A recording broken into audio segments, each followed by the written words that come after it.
November 21st, 2006.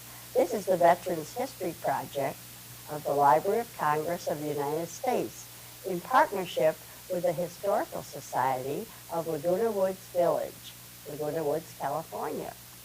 This interview is taking place and being taped by the Video Club of Laguna Woods Village. Jim H. Tsutsui was born on March 27,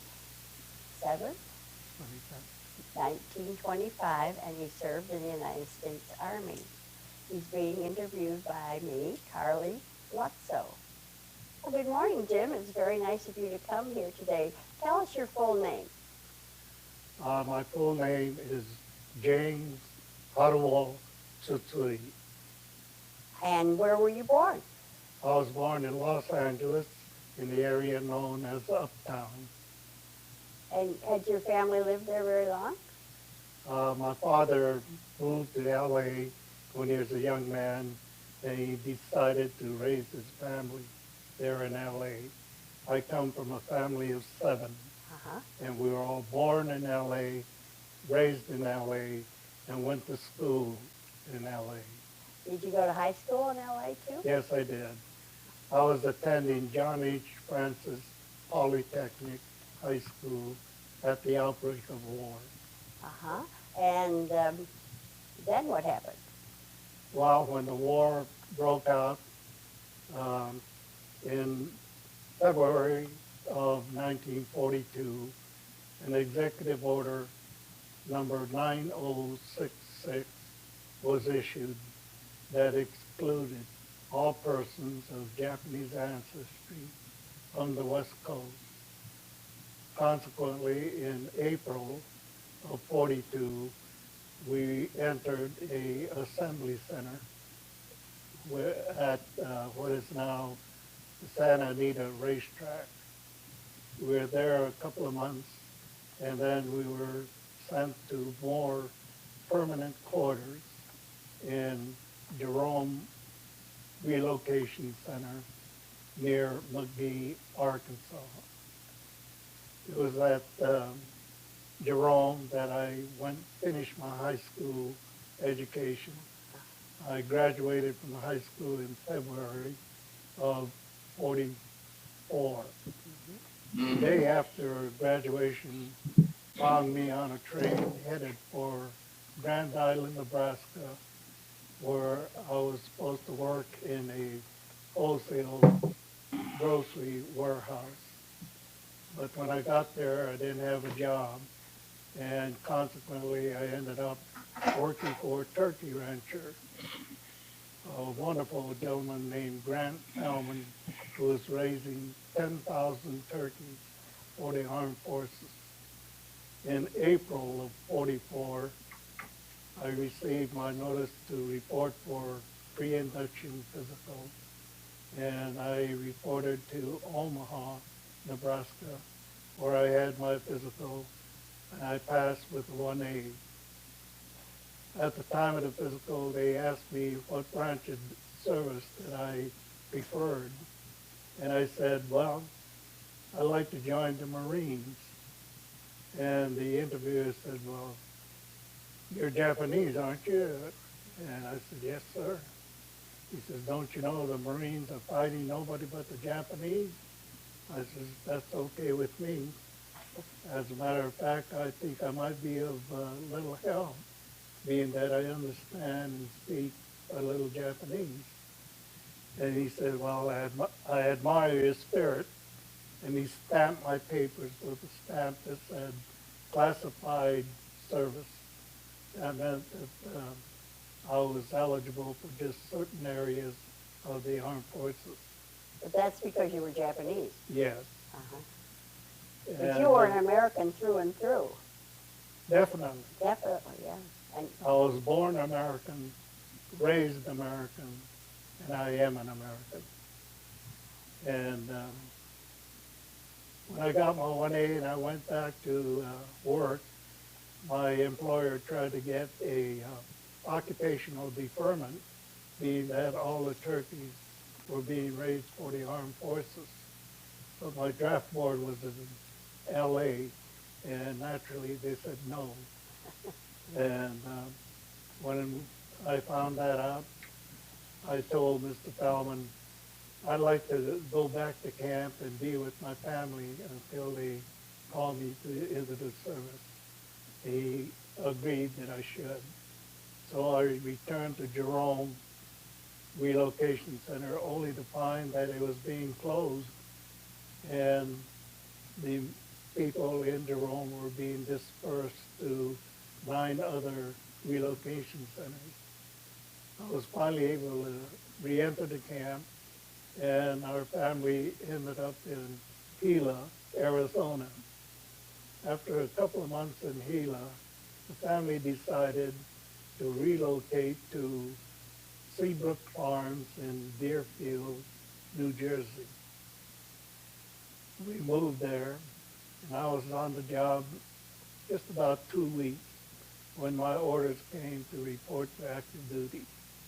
I reported to Fort Dix, New Jersey, and from there I was put in a all-white heavy weapons company and sent to Camp Blanding, Florida for basic training. After a couple of weeks in training, orders came through for me to report to a all Nisei or all Japanese American company that was formed up to train as replacements for the 442nd Regimental Combat Team. We started training. Unfortunately, a few weeks into training, I ended up in the hospital with badly infected feet. I was hospitalized for 9 weeks, and by the time I was discharged, naturally the company had moved on. After rehab, I was sent to a all-white infantry company. That was a part of the 205th Battalion D Company. A couple of weeks into training, the platoon leader came to me. His name was Lieutenant Kozlowski. He was a great big Polish gentleman. And he said to me, Jim, he says, I want you to be a squad leader. And I looked at the lieutenant and I said, Lieutenant, I don't know how well that works, being that I'm Japanese and we're fighting the Japanese. And the lieutenant looked at me and he said, Jim, are you an American? I said, yes, sir. And then he said, you're my squad leader. Things worked out real beautifully. I had a great bunch of fellas in my squad, and we got along wonderfully.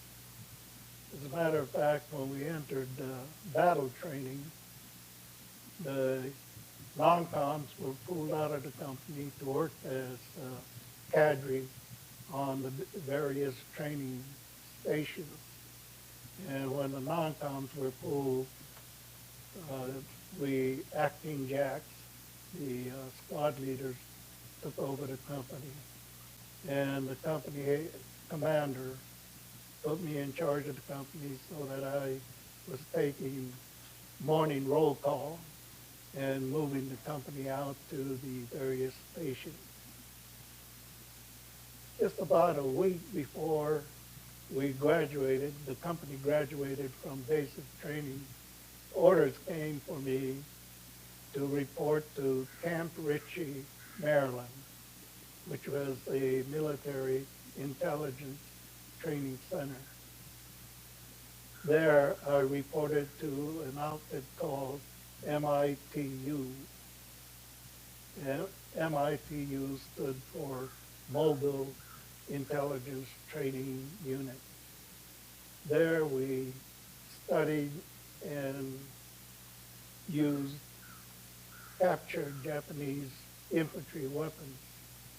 And we fired them and field stripped and went through the whole routine.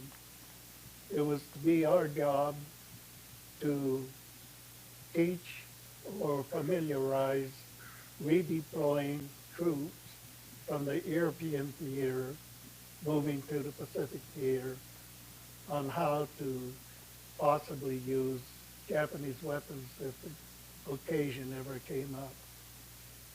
In addition, we touched on the psychology of the Japanese soldier. Toward the end of January, and then not January, towards the end of July, for no apparent reason, our teams were disbanded. And a few weeks later, the atomic bomb was dropped on Japan. And in retrospect, I think that they disbanded MITU because they felt that there would be no need for redeploying troops to the Pacific theater. Wow, that was quite a change of pace from the turkey farm, wasn't it? Oh, yes. It seems to me they were using your ability and your intelligence very well. Then when they disbanded the unit, what did they have you do? Were you sent someplace else? Well, after the MITU was disbanded, some of the members went to CIC, Counterintelligence Corps. Others went to CID, Criminal Investigation Department.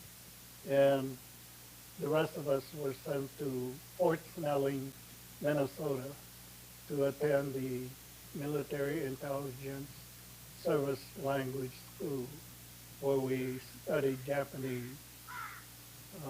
After studying Japanese there for a few months, a group of us were pulled from the classes, and we were sent to Presidio, San Francisco, where we attended civil censorship department classes. And after a couple of weeks of training there, we were sent overseas to serve with the occupation. We were sent to Japan, and while in Zama, during my first contact with Japanese civilians, I remember a little boy came running up to me, and he said, "Joe, hey Joe, chocolatito, chocolatito." I knew he wanted chocolate, Sure. and I happened to have a couple of bars, and I took them out of my pocket and I gave them to him. And to my surprise, he reached in his pocket, pulled out a roll of bills, and he says, "How much, Joe?" And that taught me a lesson. Don't give them away free. That. Well, that was something that they had money for and didn't expect a handout, wasn't it? Yeah. Did he know you spoke Japanese ever? Did you ever talk to him in it? Well, no, after that incident, he just ran off with the off. chocolate. So he didn't know that I spoke Japanese. But from Zama, we were sent to Tokyo, and I was assigned to Addis General Headquarters, Armed Forces Pacific. And ATIS stands for Allied Translator and Interpreter Section of General Headquarters. Basically, what we did was translation of documents, captured documents. And in October, early October, a second lieutenant called me into his office, and he said, "Tsutsui," he says, "as long as you're here with ATIS, you're never going to get the ratings that you deserve and that you're qualified for." Being that I was qualified as a translator interpreter, he says, "Get your rating. I'd like to send you to a frontline outfit." And with all the respect that I could muster, I stood up and I said, "Sir, you don't want to talk to me. I'm going home tomorrow." Very good. The next day, we entrained and went to Yokohama and were loaded aboard a little Liberty troop transport for the voyage back home. A long voyage of 14 days on the open sea on this little Liberty ship. In a small boat. How did you get along there? Oh, well, there was an interesting that happened. Uh-huh. After we got on board and the ship pulled out of the harbor, the ship ran into some pretty severe ground swells and started pitching up and down. And for breakfast, we had K rations on the train that morning. And that didn't sit too well with most of the guys, and the ship pitching up and down. And this buddy and myself were sitting up on the main deck, and we would look and we'd see somebody, and his expression would change, and his color would start changing. We'd say, "Hey, there goes another one." And sure enough, he'd head for the rail to upchuck. We were having a good time pointing out guys that were getting sick. But you didn't get sick. Well, then the wind shifted. We got the odor straight on, and I got sick. From their sickness. And I walked out on the deck. I didn't care if I walked on somebody or not. I found an open spot and I lay down on the deck, went to sleep.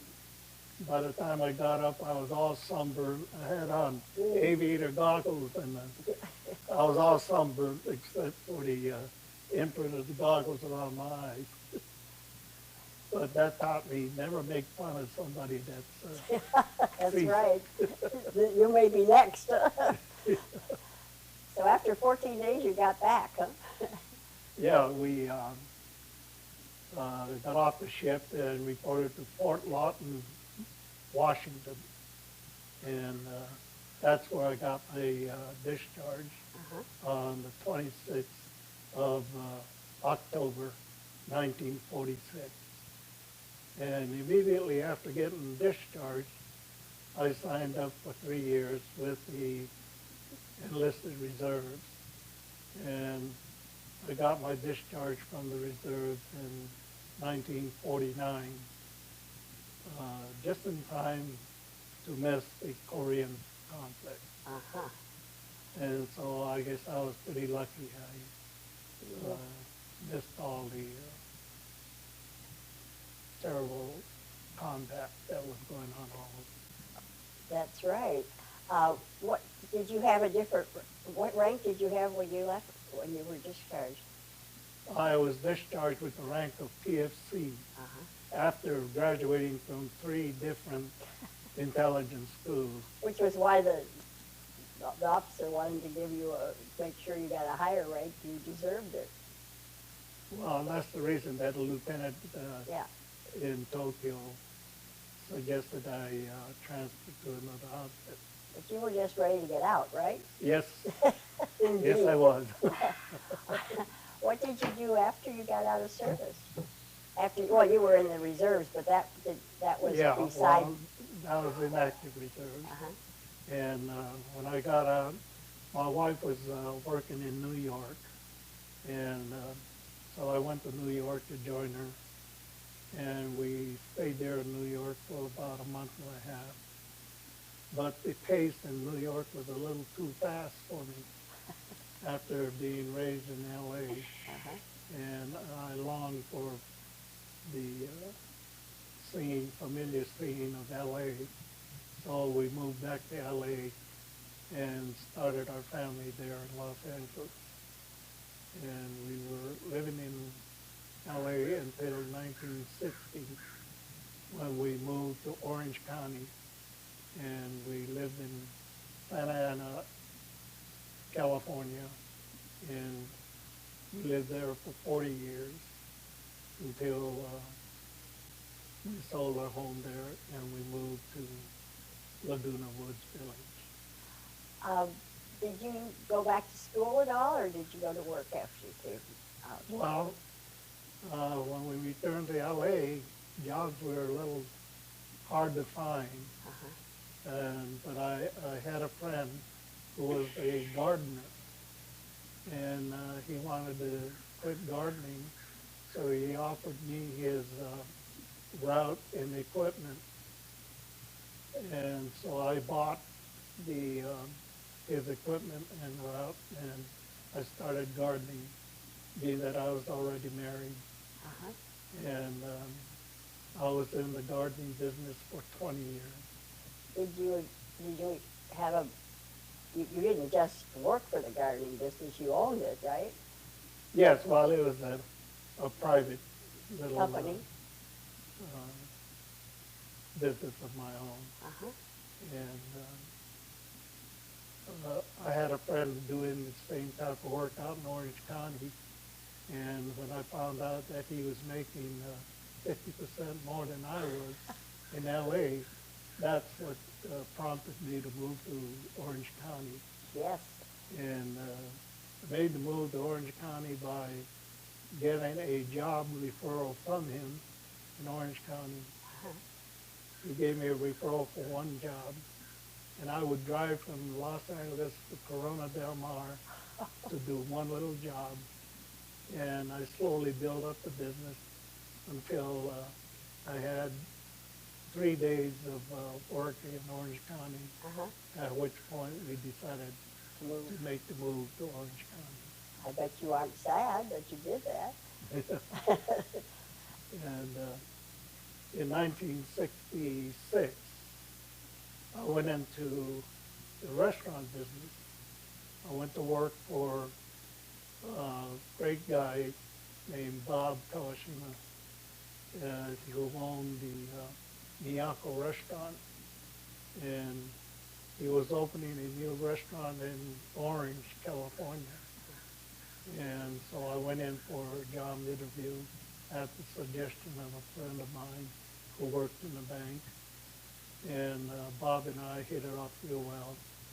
He hired me as his manager for Orange, even without any previous experience in the restaurant business. But I learned it real quick. And the restaurant was a big success in Orange, and we made enough money there so that he was able to open another restaurant in Del Amo Shopping Center in Torrance, California. Okay. So did you go there, or did you stay in Orange? I stayed in Orange until until 1980, and a landscape contractor gave me an offer to work for him, and his offer included a $1,000 a month raise. And so I talked to my boss at the restaurant and told him what I was offered, and he said he just couldn't meet, the offer. And so I left the restaurant and went to work for this landscape contractor. And I was in the landscape contracting business until I retired. Well, tell me about your family. How did you meet your wife? I met my wife in the Jerome Relocation Center. Okay. And we were going to high school together there. We became high school sweethearts. And I think we were among the first to get married from that high school class. Well, you were pretty young. Yeah. I often laugh about it and joke about it to my friends that when we got married, I had to get my mother's permission to get married because I was 20 at the time, and in the state of Maryland, You had to be. uh, had to be 21 to reach majority. Uh-huh. So I keep telling people my wife robbed the cradle. Sure.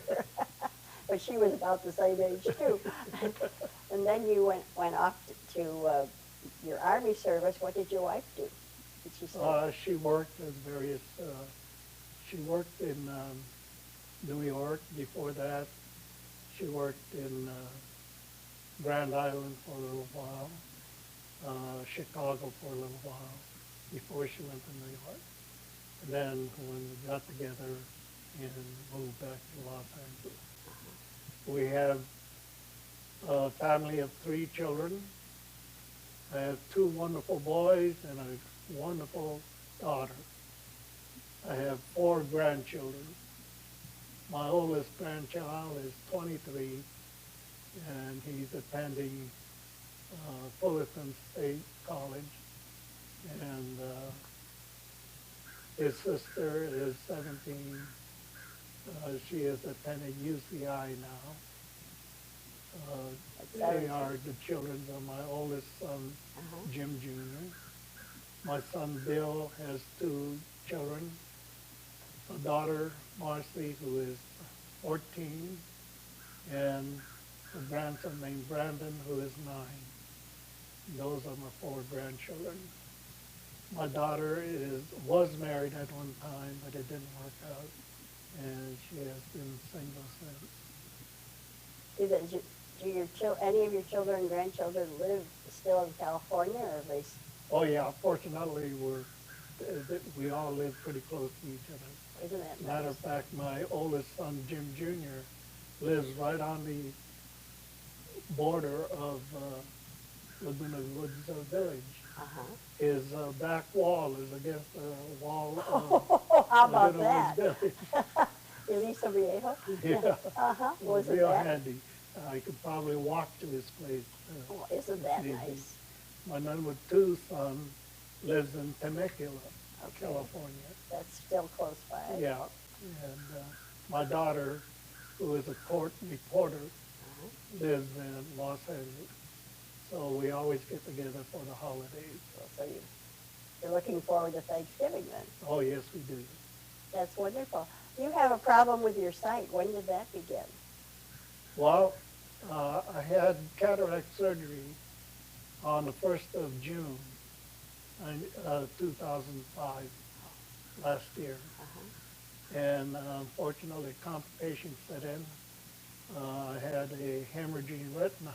Oh. And as a result, I lost the vision in my right eye, which was in my good eye. And so I'm legally blind. But I have high hopes because my vision is returning a little bit to my right eye. Oh, that's good. And at my last examination by the retina specialist, he was particularly happy because I was able to see the eye chart with my right eye. You could see the big E? Yeah, I saw the big E. And I was so surprised I yelped. Oh, I bet. Is your left eye okay, or is it? Well, my left eye is legally blind, 2400. And so I could make out, a little bit. Well, good.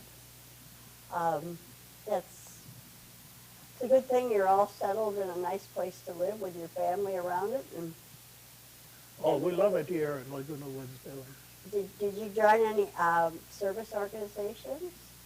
Pardon? Did you join anything like the American Legion or anything like that after you got out? Oh, yeah. And here? Are you a member here? Yes, I'm a member of Post 257, American Legion, and I'm a life member of the Veterans of Foreign Wars, Post 3670. That is headquartered in Garden Grove. I also belong to the Rod and Gun Club of Laguna Woods Village. Uh-huh. I love fishing. As a matter of fact, I was fishing yesterday, and the weather's beautiful. Oh, is this gorgeous over here? Catch anything? Yeah, I was lucky enough to get a couple of calico bass and also sculpin. And we had a nice day up there. But the thing I like about fishing is the camaraderie with all the buddies. That's, And, you go out to Dana Point Harbor? yes, we go out at Dana Point. We usually take a boat called the Sun Fun. And the club also meets twice a month for lunch and meeting, and I always look forward to that. You can exchange fish stories. Yeah. We have a good time, and there's such a wonderful group of fellows.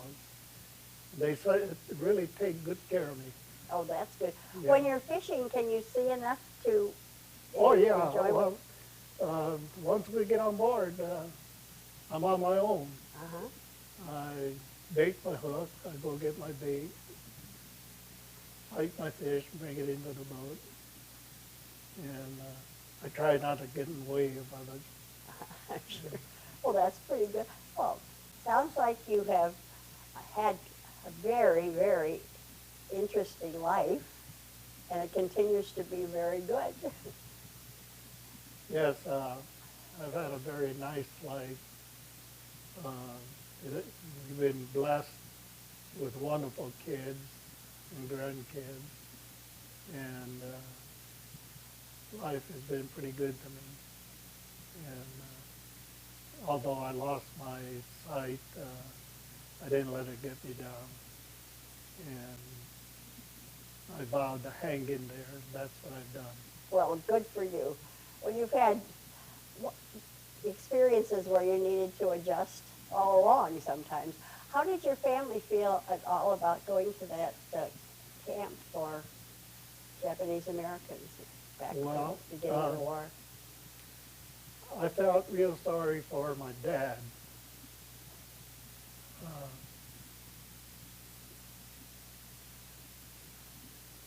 Was he well, I'm sure he was unhappy with it. He always felt that he was an American. Sure. And that's a very difficult thing to do, to have to be He was isolated. very proud of his. At the time, my oldest brother, Paul, was already in the service. He was picked in the first draft. Uh-huh. And my dad had a sign. My dad had a service station, a gas station in L.A. And when the war broke out, he had a sign made in red, white, and blue. And it said, "I am an American. My son is in the U.S. Army." And he was proud to display that. I'm sure he was. And it was very difficult for people with that loyalty and patriotic feeling to have to be displaced, too. Did he? The thing about Dad, we call him Pop, Uh-huh. was he could speak English as well as I. He really could. And he was able to read and write in English without a formal education. And I was real proud of him. For sure. Was he born in this country, or did he come here from Japan? No, he was born in Japan. He immigrated from Japan at the age of 17. And he first came to Hawaii. From Hawaii, worked in Canada before moving to the United States. And unfortunately, we lost him at a very young age of 53. We lost him in 1943 while we were in the relocation center. Oh. And my mother took his ashes back to Japan after the war. And she came back to stay with us, stay here in the States a little while, a couple of years, and then she decided that she wanted to attend Dad's grave in Japan. So she went back to Japan, and she passed away there. And so my children didn't have much of a chance to know their grandparents. Well, I'm sure that was the most difficult situation for them, for your father and mother, the big sense of the camp and all that, because they no doubt considered themselves loyal Americans, and that's a hard thing to take. But you yourself have made a good life out of it, and your brothers and sisters also, are they here? Well, out of the 7 siblings, I am the only remaining son, and I have a younger sister and my oldest sister still alive. The 3 of us are the only ones remaining. And of my 4 brothers, not my 4 brothers, but 3 brothers. 4 of us all together, all 4 of us served in the United States Army. And I'm sure my dad was real proud of that. I'm sure he was. And we should all be proud of your family. Well, is there anything else you'd like to add? You've told us you have your story so compactly remembered that it's wonderful. But I think, is there anything else you'd like to add to it? Well,